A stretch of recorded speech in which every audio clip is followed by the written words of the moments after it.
I think this has been a very good window for them. I know you think otherwise, but when you look at those names, Chelsea should be finishing third with that team. On paper, yes. If we're playing FIFA, then yes, definitely. But I've got too many question marks over the way Tuchel plays and how these players will fit in and how good these players really are. I've actually Spartans! What is your profession? Yes, people, another edition of Knightz Round Table Discussions. We'll discuss all sports all the time. Got my guy, The Truth, in the building. How are you doing, sir? Not great, mate. Not great. Had a horrible transfer deadline day. One of the worst deadline days. Deadline day is getting worse for Arsenal fans every year. You know, there's no satisfying you Arsenal fans, you know. Like, we're used to Arsenal scratching around on a final day, buying Mertesacker, buying Squirrel, buying like all these players. You got your business done early and you're still not happy. Like, No. We had loads more work to do. Man. The acting like, I'm sorry, no one's done anything after 5 games of the season. I've seen teams like Hull and whatnot be top after 5 games in the season and fall away. Being top right now don't mean anything to me, man. It's not even about being top. It's the fact that Arsenal have now established that they are title contenders, right? Because I do not want to hear that, fam. I do not want to hear those words. It's nice to dream, but I don't want to hear those words, man. Mike L ain't dreaming. He's saying you lot are title contenders, but all or nothing. He said that he doesn't want to hear us being title contenders at all. He said he don't want to hear those words come out of anyone's mouth. Title race, nothing to do with the title, man. Hey, if you're top after 5 games, you're in the title race. You can't avoid it. This guy. Oh man, the troll. Oh, but people thought AJ is back, obviously, but it's a different one. It's obviously, as The Truth said, deadline day was dead. It was dead for the both of us, to be honest. On our side, people say, "Oh yeah, but you signed 2 players." Yeah, we already knew where they were coming. Arsenal said they needed more. We needed way more. But listen, people, we're going to get into it. We're going to wrap up the transfer window and everything that's transpired since July to now, as the window has been shut. Plus, we are going to preview the big game of the biggest game of the season so far between United and Arsenal, and Prem Predictions is back as well. But before we start, make sure to like, share, comment, and subscribe to the channel.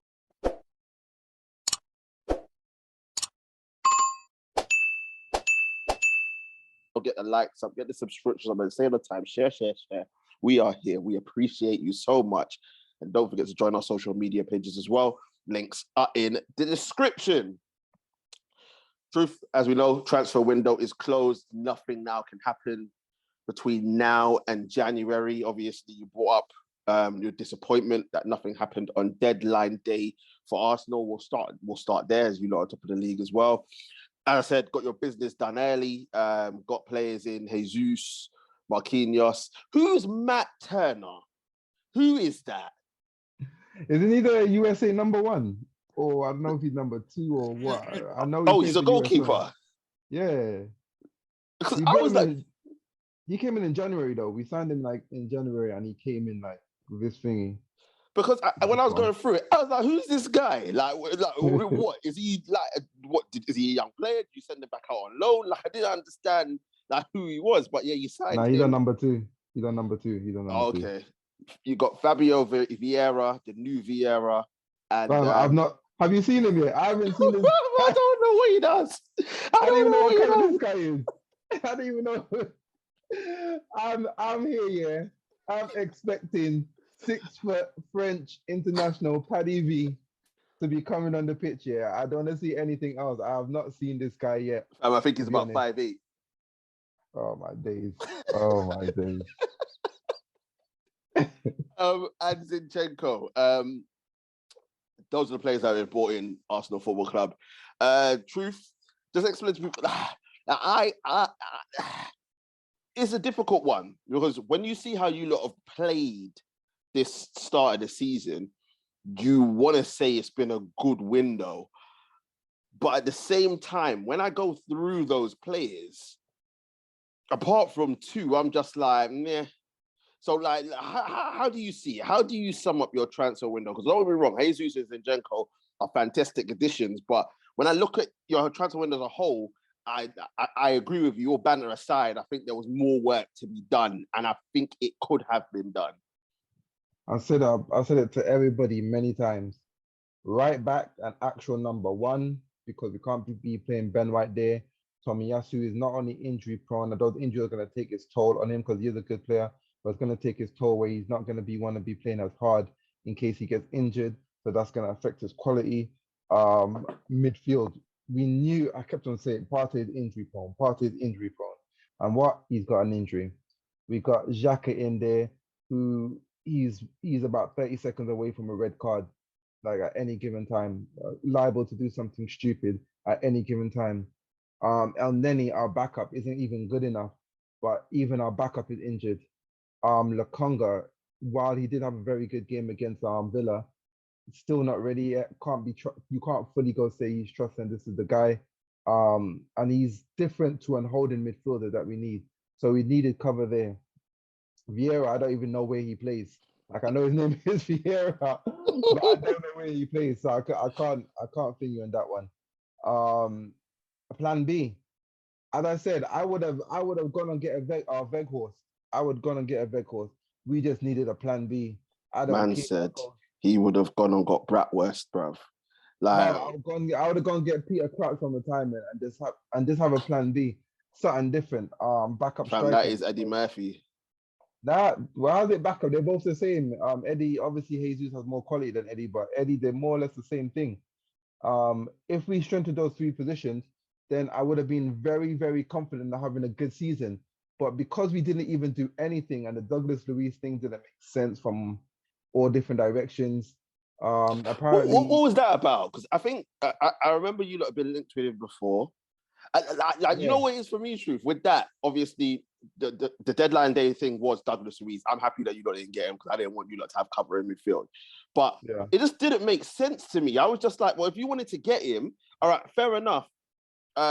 It's because of the amount of injuries that you got in midfield. But I'm just like, we've been knowing Partey's injury prone. Like, and then he's gotten a year older. So why didn't you? I'm not saying like would have done the business when he did Jesus and Zinchenko, but even like the start of the season, you could have gone and got Douglas Luiz. Like, it just didn't make sense to me.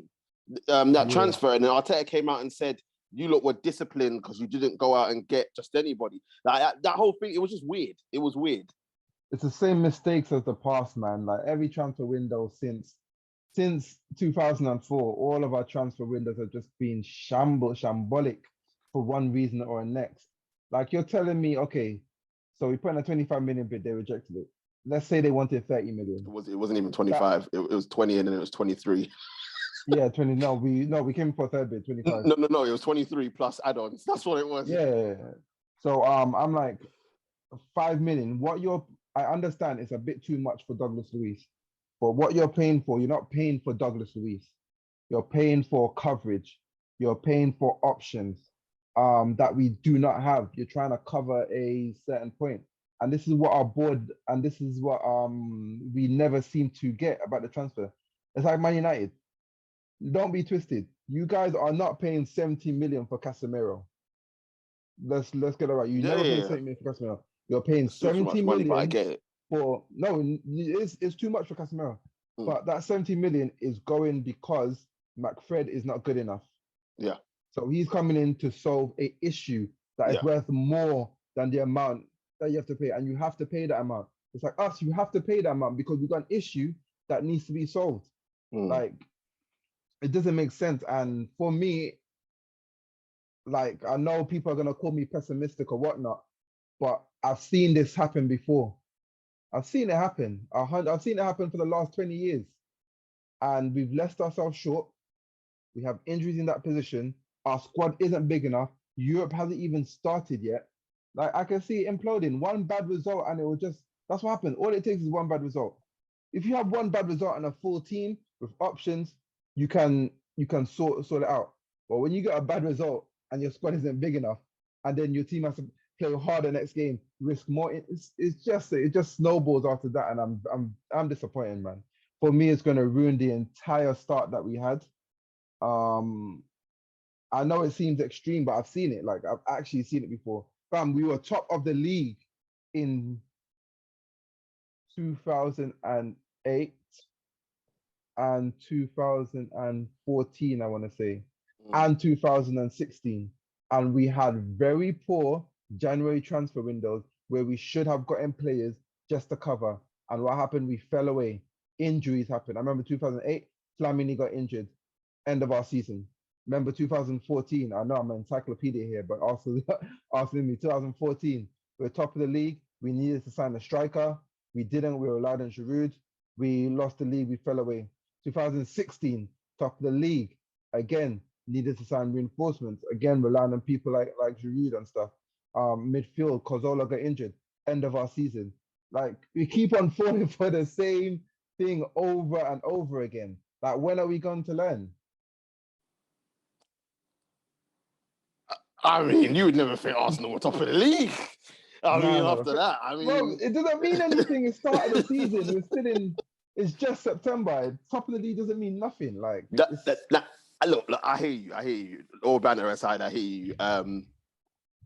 But the thing is, people, we've been saying this. Even me, even though I'm banter FC when it comes to my L. Even I've said it. I called it out, and I said it. I've said it. The truth said it. I've said it. And I was like, one injury to Partey or an injury to Gabriel Jesus, and you lot revert back to type. That's how fragile it is. Because obviously Partey is your best centre midfielder. But he's injury prone. Gabriel Jesus, not injury prone, but if anything happened to him, you're relying on Eddie Murphy. I'm sorry, but he's just not good enough. He's just not, bro. Like, people like he had a great end to the season last season, bro. It was a flash in the pan. He's never gonna do that again in his career because he's just not that good. It wasn't even a great end. It just looked better than it was. To be honest, just looked a lot better than it was. Another thing, just another point before you carry on. Do not give the fans a reason to get down again. Do not, because as soon as it starts going wrong, these stuff is gonna come up, and then it's gonna be the same old issue. Don't give the fans a reason. If it goes wrong, at least the fans will be like, "Yep, let's get behind the team." But then the grumble is gonna start. The board didn't support. Why these players are not good enough? We still got players out here that shouldn't be here. Do not give the fans a reason. And we just, as I said, we've just done the same old mistakes that I've been seeing year in, year out at both our clubs, to be honest. So I'm very disappointed, man. I'm really, really disappointed. No, I hear you, and I completely understand that. Look, even if you lot were to lose to us, I don't think the fans will get on. What's the game after that? Do you know the game after that? We have. Oh yeah, I could tell you actually. We have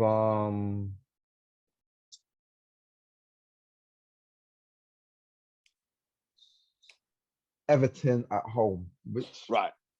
So you lot can lose away at Old Trafford. Yeah. If you lot then went to lose at home to Everton, or even draw, I think that's what you said happens. Because then it comes to it's the questions start being asked again. Why didn't the board do this? Is Arteta the right man? This, that, and the other, blah, blah. And that's what you lot don't need. You don't need that because, and then obviously you got the Europa League and whatnot as well.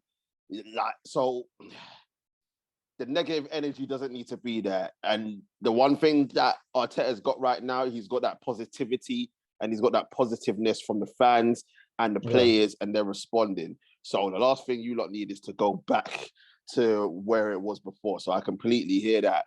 In terms of your squad, as I said, one injury, look, Jesus, Partey, and Gabriel, any injuries to those three, and you lot are in problems because then the seaside sender Ross either goes into centre back, and then Tomiyasu, if he gets hurt, then you're bringing back Cedric. or even if he stays with Ben White at right back, then you're bringing in Rob Holding. Like, it's a bit mad. The only positive is, like, Zinchenko's injured, but at least you got Tierney. But then if Tierney gets injured, then Jesus. I don't know what you lot do after that. That's Xhaka's the playing thing. left back. This is the thing. Back. You know, I'm bear in mind that Ramsdale had a knock from thingy, from midweek, and Odegaard had a knock from midweek. So it's like, we know Arsenal have an injury curse. Like, let's cover our position. I would have happily signed these mid-carders or mid-table players to be good cover. Like your Douglas Luiz, like you'll walk into any side of cover, I believe. Anyway, why are we not trying to loan Zakaria? Like, why are Chelsea he's surplus to requirements at Chelsea? That should have been our first port of call. I don't know why we loaned them out, to be honest. I don't get it. But you guys got bare players though. No, I know. I think it was because we bought in Paredes as well, but Pogba's out till God knows when. This is the problem. Pogba's out till God knows when. So, like, it didn't make sense to me. If it was in January, fair enough. But loaning them out now, I didn't understand. No, but you guys got two Italians. You guys got two young Italians. Yeah, Locatelli and who's that? Rabiot, Locatelli, Paredes. Obviously, Arthur's gone on loan to Liverpool as well. Oh yeah. Yeah, so I think, but Allegri's doing the madness. But yeah, listen, look. And truth, when I look at, I'm just going to pick out some of the players that you lot have let go or on loan. Yeah. Pablo Mari's gone out on loan. Torreira's been sold. Leno's been sold. Guendouzi's been sold. Tavares on loan. Lacazette obviously left on a free. Pepe's gone out on loan. Maitland-Niles gone out on loan. Bellerin's left on a free. Oh wait, Maitland-Niles gone on loan? Yeah, he's Southampton. He did it yesterday, deadline day. For flip's sake, I actually thought that he could. Because if you want anyone to cover, I would have been happy for him to come and cover. But boy, who do we got then? Well, Lokonga, Xhaka, and Vieira. I'm trying to think if there's anyone else. I can't think of anyone else. Torreira's gone out as well, isn't it? Yeah, Torreira's been sold to Galatasaray. Oh. Yeah, and obviously Guendouzi's gone Marseille. Yeah. So, like it's a bit like when I was going through that, and obviously you got some young players that weren't really relevant. And when I was going through that, I was like, "Raw boy, all right, fair enough." There were players that needed to be gone for whatever reason and whatnot, but then, like especially the Maitland-Niles one didn't make sense to me. If you lot weren't getting Douglas Luiz, if you knew that there was a possibility you couldn't get him, you should have just kept him, just because. But it is what it is. But truth, that brings me to ask a question. So, with that being said, what are you looking at now? Are your expectations changed? Is it still the same? Like, what are we saying? It's changed. Like, I was really confident of a top 4 finish this season. No, I was confident even a top 3 finish this season. I thought that even that we could even push Liverpool for second. Because I think from Liverpool's start, I think they've handed the title to Man City already. But I thought we could push Liverpool for second. But with this, like, I'm not confident at top 4 at all. I'm not confident. With Europe and with World Cup here, I just don't know how we keep our players. How we keep our players fit. I don't know how we keep our players' energy levels up. Unless we do some madness in January where we go and sign, you know, the likes of Douglas Luiz, Tielemans, and then for cheap because they'll go cheaper, they'll go for free in the summer. That's the only thing I can think of. But it's like, why don't we just do that? Why didn't we do that now? And have them for the whole season. So yeah, man, I'm gonna say we're gonna be fighting for 4th again. For me, it's gone from being comfortable in the top 4 to be fighting for 4th place. At most, at best. I mean, people, look, this is what deadline day does to people.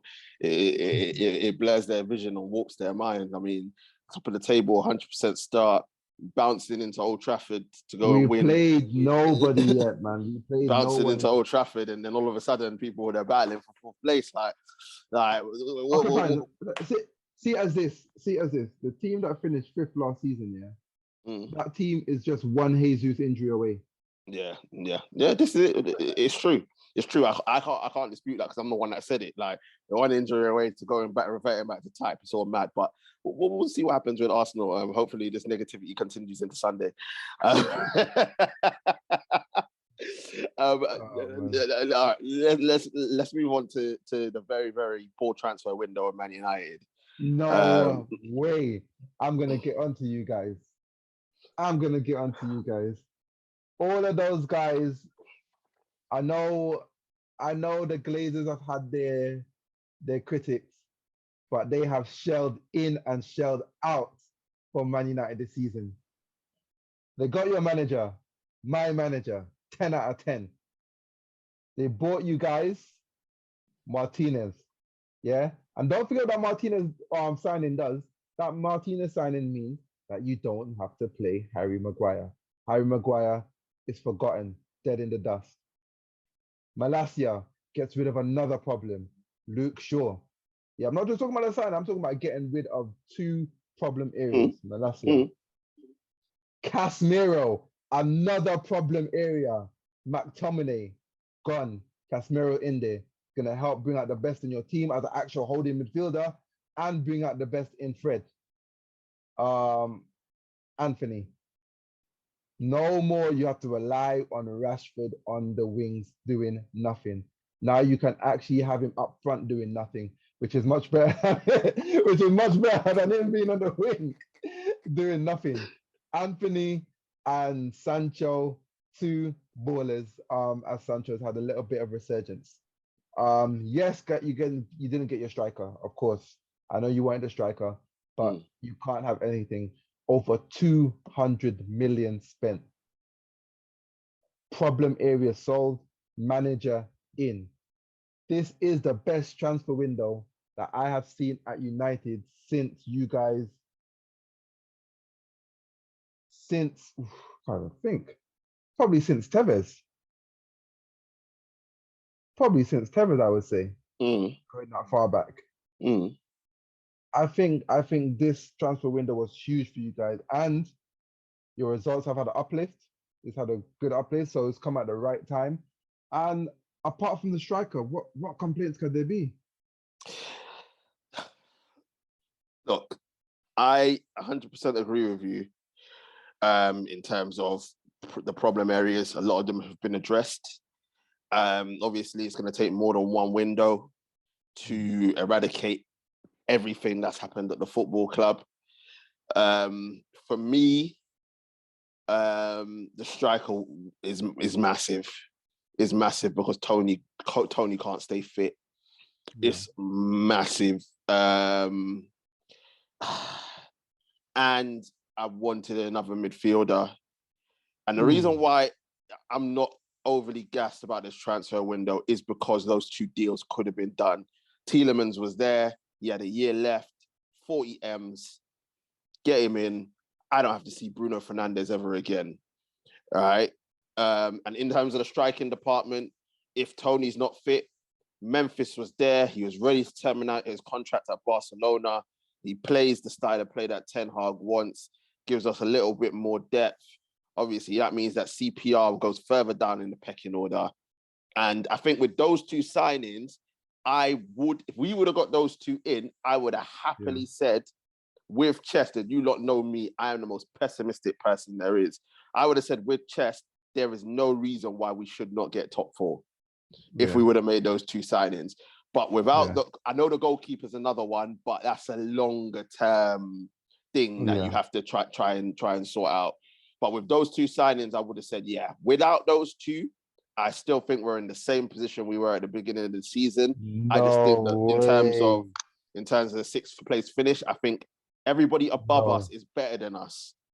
I think everyone above us is better than us. I think player for player, you're not, but I think the cohesion, the fact that you lot are settled, and the way how Arteta's got you lot playing, I think that's where you lot are ahead of us. Obviously, we know Chelsea and Liverpool and City are clear. Chelsea, Ten Hag's got his signings now, so I would believe that Tuchel's got his signings now, so I believe that. And with Spurs, they have Conte. So I believe all those clubs are better than us or have had more time than us. Yeah, I think that's about it. So I think sixth place finish is still there, but now I say we have there is no excuse in not winning the Europa League. No excuse with the players that we've got. I'm excited because Anthony's got me gassed. I'm gonna give him time because it takes time. I want to see how he deals with the physicality of the Premier League. Yeah. But everyone else we've seen what they can do. Casemiro obviously taking a little bit more time once he's in. McTominay doesn't play anymore, and then Fred comes back into the team. So I'm excited. I'm happy. I think it's the happiest I've been since Van Gaal. Yeah, Van Gaal. I think it's the happiest I've been since Van Gaal. Because I can see that the club's going on the field I feel the players going in the right direction. Ten Hag has got the players that he wants, which brings pressure in itself. Because it's like you got some of the players that you wanted, so you have to perform. But it could have been a better window because we wouldn't have had to spend 100 million to get the players that we needed.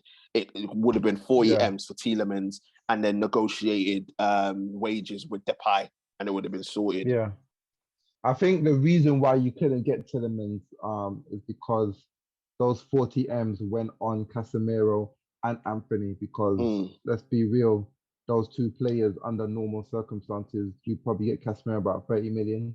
Yeah, at 30 years old. Yeah. You probably Anthony you could have got for 50 million at the start of the transfer. Yeah, at the start of the window. Yeah. So but I think those 40 M's went over there. That's our own fault. That's our own fault for wasting time on De Jong. Yeah. I would say this is my criticism of the Glazers or the board or whoever's in charge of the transfer. Madness, that fucking Uber driver, bro. Yeah, I think the delay and the waiting was what set you guys back. I mean, imagine if you got these things done early, and had got the cohesion. Like you could have got this done at the start of summer, for much cheaper. I think Casemiro actually cost more because you guys were so desperate. If you came at the start of the season, you would have got him for a lot cheaper. But so apart from that, but I think you guys have done amazing. And the one thing about you guys, just based on the performance against Liverpool, you guys have quality. Like regardless of what you guys got quality. So if it clicks, it can click. I just have a concern over the mentality still. 100. That's not going to go away. There's something still not like the performance against Leicester. It was poor. It wasn't great. And you're thinking why? You're thinking why? Your defense solid. I think your defense is looking solid. Fam, the problem was and bro, I was cussing, right? And I said to the missus watching the game, I was like, these guys are fucking about up front. They were taking the piss. They were going on like the game. They were going on like they were 4-0 up.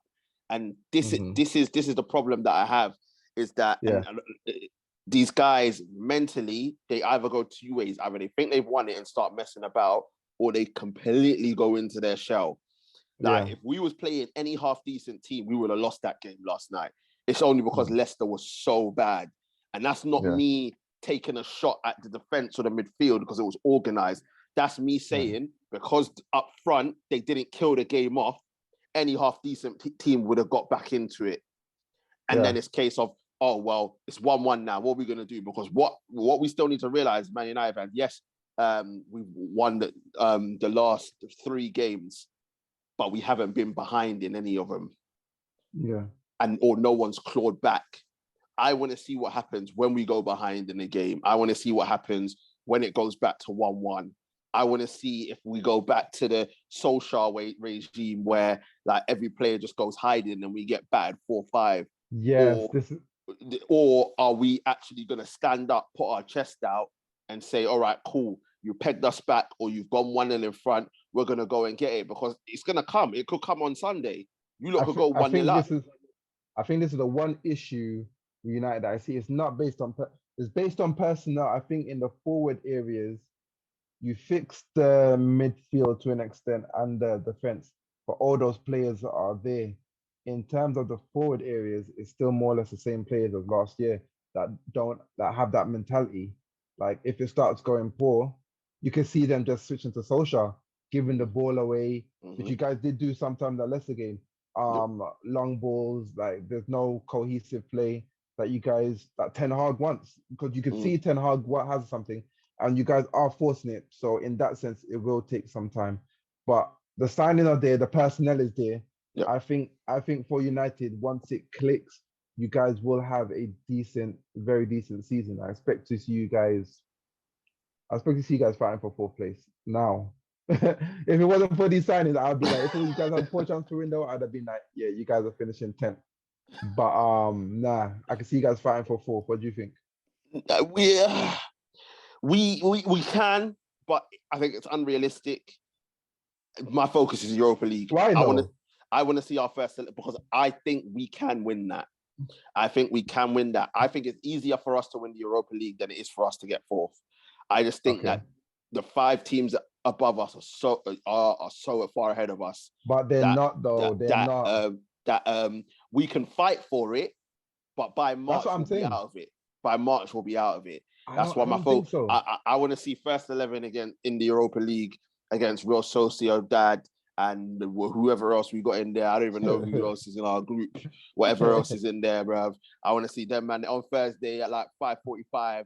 Right, I want to see Martial, Sancho, Anthony, Casemiro all playing, bruv. And then on Sundays we can see McToilet, bruv, and Maguire and Shaw. But this is the thing. For me, this is the thing. Because I think Liverpool, with all the injuries, are so much more weaker than they are. Klopp's a massive factor. That midfield though. Yeah, but Klopp's a massive factor. Trent. I know that gets you. They got that midfield. I am so vexed, that St. Maxi didn't play. I was so vexed. I know, but Ishak was. I'm not gonna yeah. But listen, 63 M. We could have got him. Yeah. We could have got him. Isak was there. It's somebody, because I love Tony, but he's unreliable. So we can't be relying on CPR. We can't. And then you got Rashford. Yes, in the big games away from home, he's perfect to play through the middle. But we saw the games like Leicester, bro. He can't hold up in the second half. He can't hold up a football. He can't do anything. The ball just kept on coming back to the point where I was screaming for CPR to come on, because I was just like that's how bad it is. So I'm just like, look, transfer window was good. It could have been better, but it can't get fixed in one window. So I say we can battle for fourth. I don't think we'll get there, but we definitely should win the Europa League, because if we don't get Champions League football next season, we are in a very bad place financially.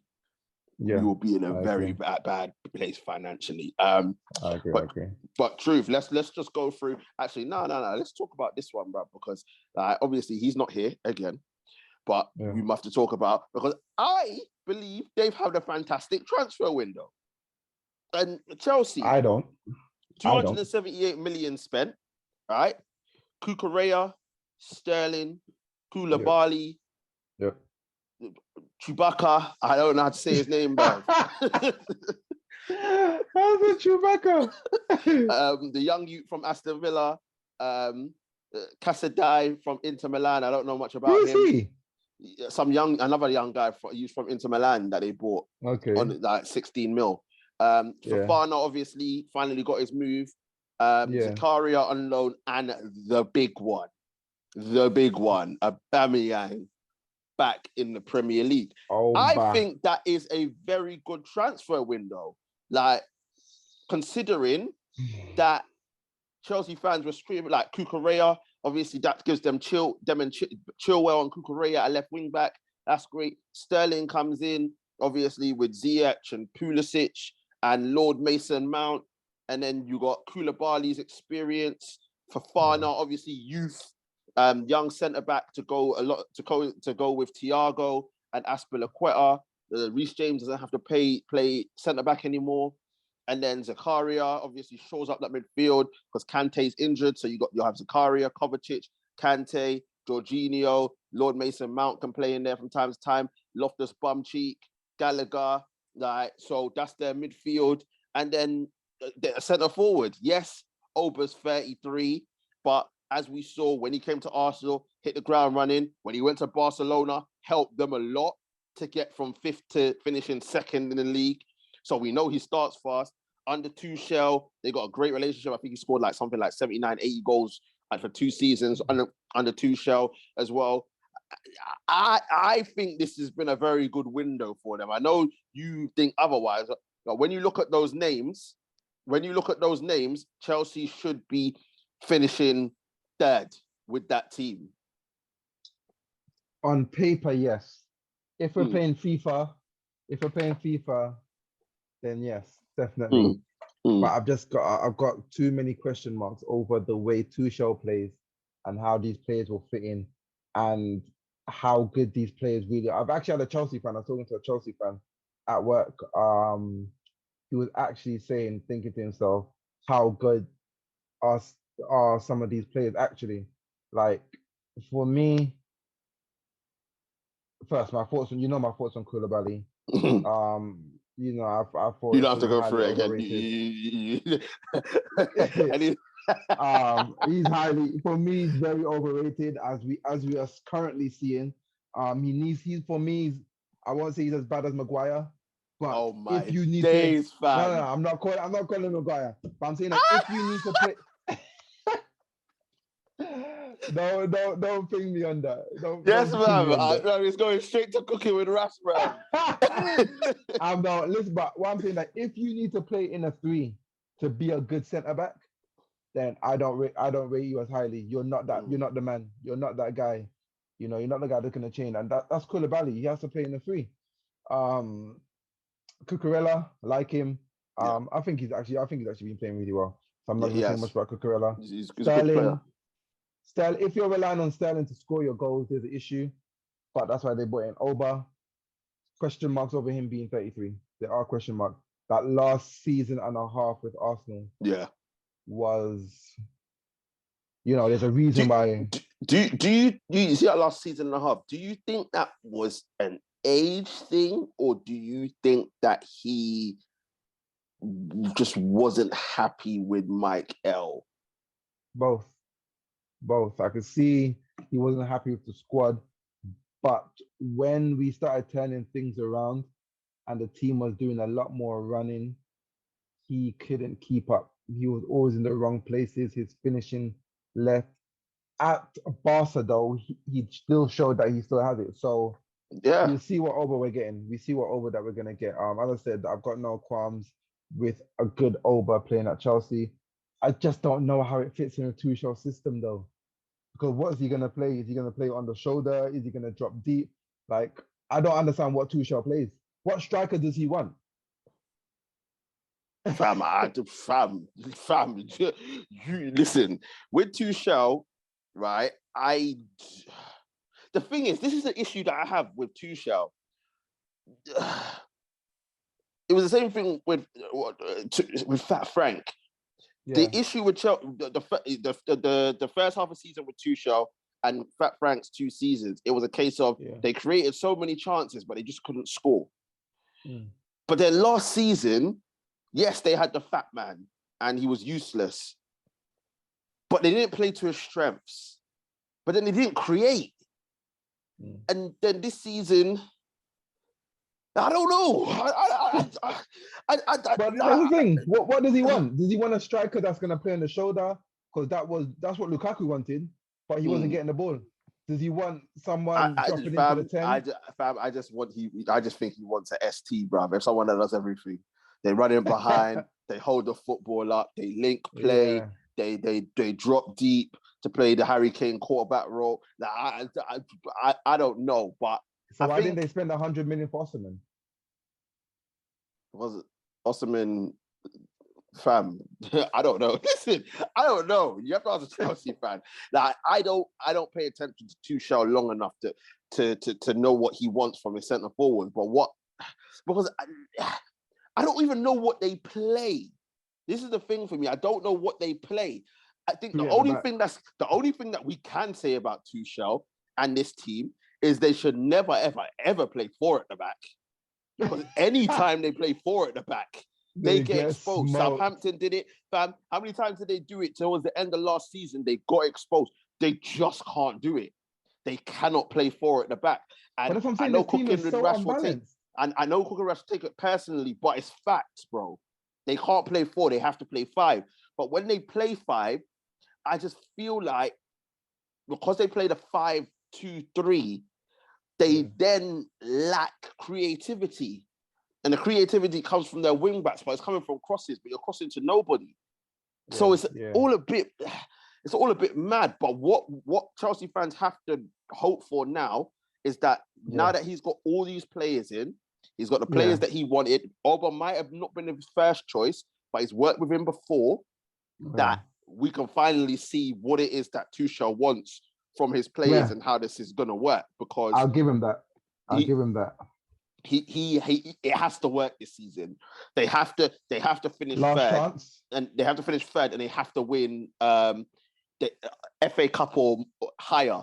The League Cup isn't going to cut it for Chelsea fans, and not finishing the top 4. That I think even if they finish 4th, I think even if Chelsea finish 4th, I think that they're going to get rid. But then again, we don't know. See, I'm thinking Abramovich.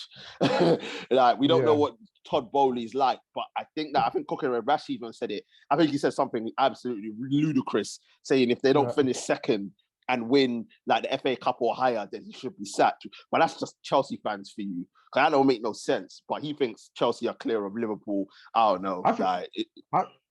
I think there's last chance for Tuchel because he's got 200 million worth of signings. Yeah. 248 million. Exactly. Along with 78. No, 278. Hold on. 278. Yeah, 278. Exactly. Along with a squad worth half a billion. Along with a squad that's already worth half a billion. So he's got, for me, there's no excuse. The football has to improve. I don't want to be too harsh and say the trophies have to improve because he did get to 2 finals. He did win the Champions League and the Club World Cup, and he won the Champions League. So I don't think it's so much about trophies. Their form has to improve where they're pushing Man City. They have to show that they're going to be competing for the title because that's where Chelsea need to be, given the money that they spend. That's where they need to be. That's the only thing that they could hold on to. If that doesn't improve, then I think he goes because there's too many question marks over Tuchel. And I've been one of his critics. I've been waiting for this day. I remember when everyone said it. I was like, look, I'm not talking about what he's won. Winning the Champions League with Tuchel's style of play is possible. Winning the league with his style of play is nigh impossible. Nigh impossible in this day and age. That's why only Man City and Liverpool win it nowadays. Or they're the only ones that come close. So listen, after the names that I just read out, bro, like he has to do something. Because if he doesn't, boy, his job's on the line. But it's funny he's saying that because then who you Chelsea go and get if they get rid of him? That's the mad thing. I'm hoping it's Graham Potter personally, but I rate Graham Potter, but I said any club, just not mine. Look, finally in the Premier League, we don't need to go through City. We know what it is. Haaland, whatever. It's just whatever. Liverpool, obviously, they got the Uruguayan and obviously, they brought in Arthur, who was a good player at Barcelona, went to Juve, didn't work out for us. Like, he just didn't do what we wanted him to do. What did he do, though? He's such a nothing player for me. He was supposed to be box to box, but he just, like, he's just fallen off. Like, I think that's not the player Liverpool need. But the thing is, they're hoping that he obviously, man's going to be with Fabinho, Firmino, all them man there, so maybe that might revitalize him. I think that's a horrible signing. I think that's a horrible signing for Liverpool. I think what was said was it was a low risk situation. I think it's low risk, but it's like it shows me a little bit for the first time. It shows me a bit of a Liverpool desperation when it comes to transfers. They've always looked for profile, high intensity, mentality, monsters. Arthur is not that. Arthur is not that. So I just think it's just low reward. Not even risk. I just think it's just low reward. If he Fair. somehow does something, I'll be the first to admit that I'm wrong. But boy, I'll be shocked. I'll be shocked if he comes and tears the Premier League up. Oh, let's hope that he doesn't. Let's hope that he doesn't. It's a bad risk for Liverpool. Spurs. Well, we just going them. We've been through their signings already. There was more outgoings for them than incomings. Obviously, we know what they're about. Yeah. Truth for you in terms. I will ask you a question actually. Conte said that it's going to take another 3 transfer windows for Tottenham to start competing for the league. I think that's bullshit. What do you think about that? Because for me, this team that they have now, I don't see any glaring weaknesses that we'd be like they need to go fill. So why is it taking 3 transfer windows? He's buying himself time. He's buying himself time because I think that this team now isn't ready to challenge for the league, but there isn't. Why not? I think I still think there's a couple positions. Really? I think another centre back. I'm talking about because like Man City. I think quality. Another like high quality centre back. That's what I'm talking about. Man City have Stones and Ake playing right now, and yeah, but when their squad's fully fit, it's Diaz and Laporte. That's completely different. That's what I'm saying. Spurs don't have a Ruben Diaz or a Van Dijk sort of player. Even a Saliba, they don't have. So that's what I'm talking about. Romero was decent. Romero's a good defender. Romero's a good defender, but yeah, they haven't got that elite centre back. And I think creativity is their other problem. Okay, I'll give you that. Yeah. I'll give you that. Midfield creativity is an issue. But I would say in the next season, like in another summer transfer window, forget January, but in the summer transfer window, they should be challenging for the title with that team because you probably need 2 more signings and then they're back at they should be there if they keep everyone that they're supposed to keep. Remember, Sugarcane's got 2 years left now on his contract. So if they can keep him and get in 2 more signings, I think there is no excuse for Tottenham. They should be challenging for the title with the squad that they have. This moment in time, top 4 is their priority. If they don't make top 4, they're in problems because that squad with Conte should be making top 4. But yeah, truth for you. Who has had which team? Obviously, I know we didn't mention the other teams, but for you, who has had the best transfer window this summer? I would say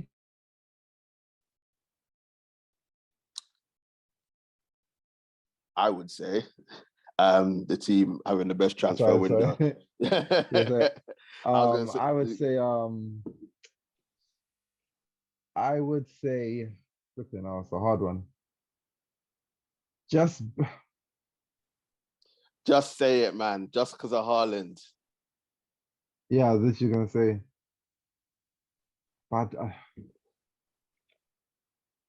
I just don't think City, even though I think if City were facing a full strength Liverpool side, it would be a race. But because they're not, they seem even more comfortable because I don't believe that they should have got away with just getting Haaland and Alvarez and Phillips, Akanji, I forgot about him, and Gomez.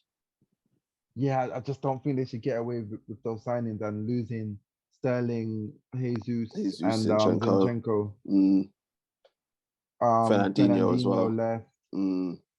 Yeah, I just don't think they should really get away. But the fact that I think everyone else got stronger, but they were so far away that it doesn't even matter. Liverpool are struggling with injuries, so Yeah, you say by default it's Man City, but shout out to I believe United. I think they had a very, very strong transfer window which they needed. Apart from the one, we still have glaring weaknesses. Tottenham had a decent transfer window, but their football's cack. Same question marks over Chelsea. Yeah, you'd have to say shout out to two Manchester clubs. Oh yeah, and Fulham recruited pretty well. And what about And Nottingham Forest, Forest, blood, like yeah, 26 players, Forest, fam. Forest signed two old sides.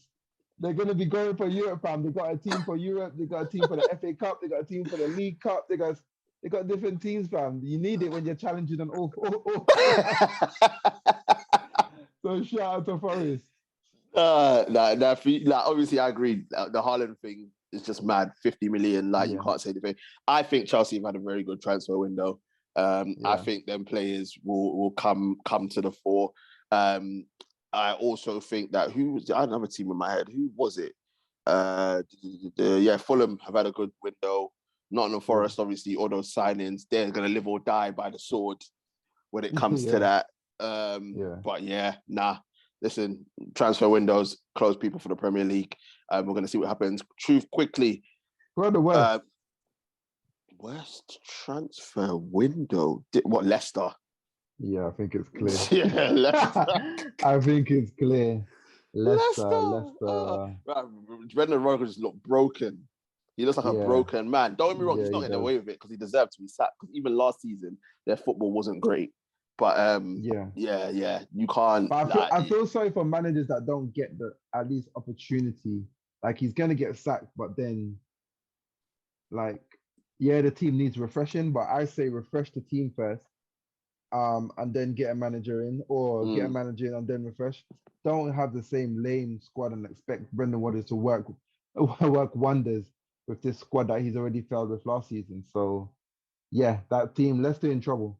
Leicester are in real trouble. Real trouble. They might be joining that relegation, but I think they got too many good players not to be in it. But look, we people didn't believe Everton would have been in it until the last month.